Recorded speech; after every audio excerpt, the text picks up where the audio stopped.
कुची गावाला अभिमान. रत्नागिरी नागपूर राष्ट्रीय महामार्गावर माणुसकी जिंकली. एसआर हॉटेलचे मालक रणजित शिंदे आणि रोहन शिंदे या पिता पुत्रांनी मोफत रुग्णवाहिकेतून 70 अपघातग्रस्तांचे प्राण वाचवून ठरले जिवंत देवदूत. अपघाताच्या ठिकाणी प्रत्येक सेकंद अत्यंत महत्त्वाचा असतो. त्या काही सेकंदात वेळेवर मदत मिळाली तर मृत्यूच्या दाढेतूनही जीव वाचू शकतो. अशीच माणुसकी जिवंत घटना आज कवटेमहांकाळ तालुक्यातील कुची गावातून समोर आली आहे.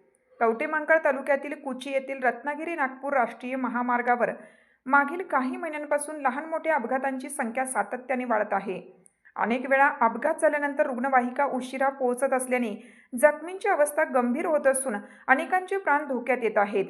हीच परिस्थिती ओळखून कुची येथील एसआर हॉटेलचे मालक रणजित शिंदे यांनी सामाजिक बांधिलकीच्या भावनेतून स्वतःची मोफत रुग्णवाहिका सुरू केली. या सेवेत त्यांना त्यांचा मुलगा रोहन शिंदे सातत्याने साथ देत आहे. अपघाताची माहिती मिळताच दिवस असो किंवा रात्र, पावसाची वेळ असो किंवा दाट वाहतूक, रणजित शिंदे किंवा रोहन शिंदे क्षणाचाही विलंब न करता रुग्णवाहिका घेऊन थेट अपघातस्थळी पोहोचतात. महामार्ग पोलीस मदत केंद्र, स्थानिक नागरिक आणि कवटेमहांकाळ पोलिसांच्या सहकार्याने जखमींना सुरक्षितपणे रुग्णवाहिकेत हलवून त्यांना तातडीने कवटेमहांकाळ येथील उपजिल्हा रुग्णालयात दाखल केलं जातं.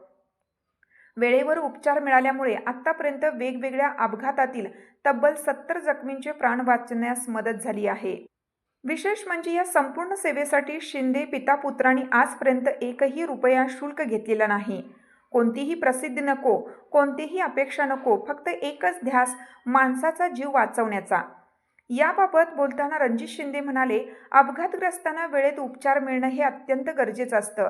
त्यांचे प्राण वाचवणं ही आमची सामाजिक बांधिलकी आणि नैतिक जबाबदारी आहे. कोणत्याही स्वार्थाविना मी आणि माझा मुलगा हे कार्य सातत्याने करत आहोत. शिंदे पितापुत्रांच्या या उपक्रमाला स्थानिक नागरिक, महामार्ग पोलीस केंद्र आणि कवटेमहांकाळ पोलिसांचे मोलाचे सहकार्य लाभत आहे. त्यामुळे हा उपक्रम अजून अधिक प्रभावीपणे सुरू आहे. आजच्या धावपळीच्या आणि स्वार्थी वाटणाऱ्या काळात निरपेक्ष भावनेने समाजासाठी झटणारे रणजित शिंदे आणि रोहन शिंदे हे पिता पुत्र समाजात माणुसकी अजूनही जिवंत आहे याची प्रचिती देत आहेत.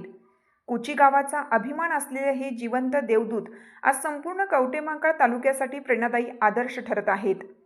कवटेमहांकाळ वार्ता न्यूजसाठी मुख्य संपादक जगन्नाथ सकट.